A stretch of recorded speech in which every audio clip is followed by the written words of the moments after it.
खट्टा खाने वाली चुड़ैल। रात को अचानक राधिका मौसी को किचन से कुछ गिरने की आवाज आई।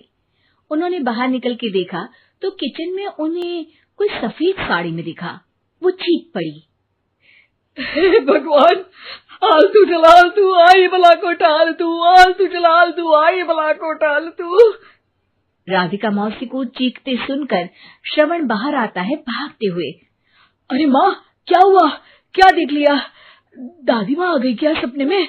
अरे बेटा, रसोड़े में देख तो कौन है? श्रवण रसोड़े में झांक कर देखता है और उसे कोई नहीं दिखता अंदर। अब रसोड़े में तो कोई नहीं है माँ। कोई सफेद साड़ी में नहीं है क्या? नहीं माँ, कोई भी नहीं है। चिल्लम चिल्ली की आवाज सुनकर काजल भी वहां आ जाती है। अब क्या हो गया माँ जी?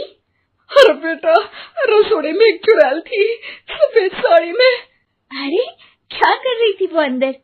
अरे बताया नहीं, कल आएगी ना तो पूछ लूंगी। चुड़ैल जी, आपका क्या प्लान है? माँ जी, रात बहुत हो गई है, आपने कोई बुरा सपना देखा होगा, चलिए सो जाइए। राधिका मौसी सोने तो चली जाती है, पर उनको रात भर नींद ही नहीं आती। वो कुछ भी उलझुल बातें सोचने लगती है। कहीं चुड़ैल की वजह से तो घर में टेंशन नहीं हो रहा, कहीं उसी की वजह से तो वो दादी नहीं बन पा रही। सुबह जब राधिका मौसी रसोड़े में छानबीन करती है तो पाती है कि नींबू का अचार गायब है। चुड़ैल नींबू का अचार ले गई, मुझे तो ठीक नहीं लग रहा कुछ। चुड़ैल को भी पता है कि जिंदगी का असली मजा तो खट्टे में ही है। राधिका मौसी झट से श्रवण को फोन कर देती है। बेटा, मुझे समस्या समझ में आ गई है, हमें एक तांत्रिक की जरूरत है। अरे क्या बोल रही हो माँ, तांत्रिक की क्या जरूरत है? आप पूजा पाठ तो कर ही रही हो ना। आलतू जलालतू मंत्र सारे फालतू जैसे कुछ मंत्र पढ़ो, चली जाएगी अपने आप चुड़ैल। अरे नहीं बेटा, कभी चुड़ैल को कम नहीं समझते। अरे तुझे पता भी नहीं चलेगा कि कभी वो छल करके काजल की जगह घर की बहू खुद बन जाएगी। क्या माँ, कुछ भी बोल रही हो? कहाँ काजल और कहाँ चुड़ैल?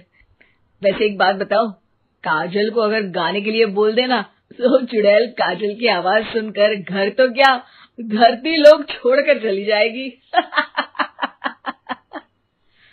तुम ना पढ़े लिखे बच्चे हर चीज को मजाक समझते हो।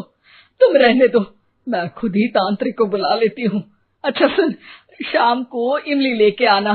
क्या है कि चटनी खाए बहुत दिन हो गए है ना? नहीं माँ, इमली तांत्रिक से ही मंगवा लो ना, आटा वगैरह भी उसी से पिसवा लेना। देखो मुझे काम करना है। श्रवण रात को कई तरह की सब्जियों के साथ माँ के कहने पे चटनी के लिए इमली भी ले आया था, लेकिन राधिका मौसी के दिमाग में अलग ही फिल्म चल रही थी। उन्हें अब सिर्फ शक ही नहीं यकीन होने लगा था कि शायद चुड़ैल ने श्रवण पर अपना जाल बिछा दिया था, जिस वजह से श्रवण उनकी बात ही नहीं मान रहा था। पर कोई नहीं, आने वाली रात में राधिका मौसी खुद तैयार हो गई चुड़ैल को पकड़ने के लिए। रुद्राक्ष की माला, तुलसी का पत्ता, हनुमान चालीसा सब हाथ के पास ही था, बस चुड़ैल का इंतजार था। और जैसा राधिका मौसी ने सोचा था वैसा ही हुआ। वो चुड़ैल उस रात भी आई, पर वो राधिका मौसी से तेज निकली और राधिका मौसी के उससे पकड़ने के पहले ही वो भाग खड़ी हुई। जरूर बहू पे साया है उस चुड़ैल का, तभी तो श्रवण के कमरे में गई है। और अगली सुबह राधिका मौसी पिछली रात हुए हमले में किन चीजों का नुकसान हुआ उसका हिसाब लगा रही थी। उनके खेमे से एक आम के अचार की शीशी भी गायब हो चुकी थी, और वो इमली भी जो कल श्रवण लेकर आया था। राधिका मौसी इस बारे में सोच ही रही थी कि श्रवण जल्दी से रसोड़े में आकर दवाइयों की पोटली ढूंढने लगता है।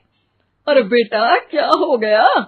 अब माँ, वो काजल की तबीयत खराब है, बहुत घबराहट हो रही है उसे। हे भगवान, मैंने पहले ही कहा था कि तांत्रिक को बुला लेते हैं, पर नहीं, अब देखो उस चुड़ैल ने काजल को अपने वश में करना शुरू भी कर दिया है।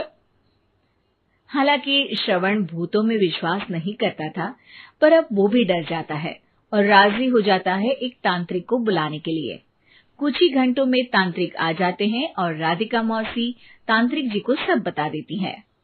घोर संकट, घनघोर संकट, चुड़ैल को मारू जोर चाकट, ओम भट स्वाहा खटखा के आहा। अरे ये क्या मंत्र है? मेरे खुद के ओरिजिनल मंत्र है, कल रात को ही लिखे हैं, अच्छे लगे तो दाद चाहूंगा। एक और मंत्र सुनो। अर्ज किया है आब्राकडाब्रा, दिल्ली बम्बई आगरा, चंदा मामा सोवरले सुरन मामू जारा। ये मंत्र है? अरे कोई 40 वालीसा पढ़ो ना। वक्त कम है, 40 नहीं पड़ेंगे, 20-25 में काम चलाना पड़ेगा। अलग निरंजन जाके लंदन, मुफ्त का मंजान घिस मेरे नंदन। अरे जल्दी करो तांत्रिक जी, जल्दी करो। तांत्रिक अपने उल झलूल मंत्र पढ़ने लगता है। श्रवण को तांत्रिक पे शक होता है। वो अपने एक डॉक्टर दोस्त को कॉल कर देता है ताकि कोई अनहोनी हो तो इमरजेंसी में चीजें मैनेज हो जाए। तांत्रिक धुनी रमाता है, जिसकी वजह से कमरे में काफी धुआं हो जाता है और जिसकी वजह से बहू की घबराहट बढ़ जाती है। अब भागेगी चुड़ैल। हाँ। बहू खांसते हुए धुएं से बचने के लिए बाहर चली जाती है। अरे भाग रही है, भाग रही है। पीछे पीछे श्रवण भी जाता है। बहू एक सोफे पर बैठ जाती है। तभी डॉक्टर दोस्त आ जाते हैं और श्रवण को पानी लाने के लिए कहते हैं। थोड़े चेकअप के बाद डॉक्टर कहते हैं, मेरे हिसाब से जाप का काम पूरा हो गया है। क्या मतलब? अरे कुछ भी नहीं माँ, कोई चुड़ैल नहीं है, खुशखबरी है, अब दादी बनने वाली है। मगर वो सब अचार के डब्बे। श्रवण दोनों अचार के डब्बे अपनी माँ को दिखाता है, जो कि उनके बिस्तर के नीचे छुपे हुए थे। आपने सही बोला था माँ, वो चुड़ैल काजल ही थी जो खट्टा खा रही थी। हमें कल ही पता चला, पर हमने आपको ये तांत्रिक वाला काम करने दिया ताकि आपको भरोसा हो जाए कि भूत वगैरह कुछ होता ही नहीं। अच्छा अच्छा, ये तो बड़ी खुशी की बात है, पर बेटा मुझे एक झाड़ू तो ला दे। क्यों माँ? ये तांत्रिक का भूत उतारती हूँ मैं। अब तांत्रिक राधा मौसी के डर से घर से भाग निकलता है और राधा मौसी उसके पीछे भागती है। अरे संकट ये घनघोर है, तांत्रिक मुआ चोर है।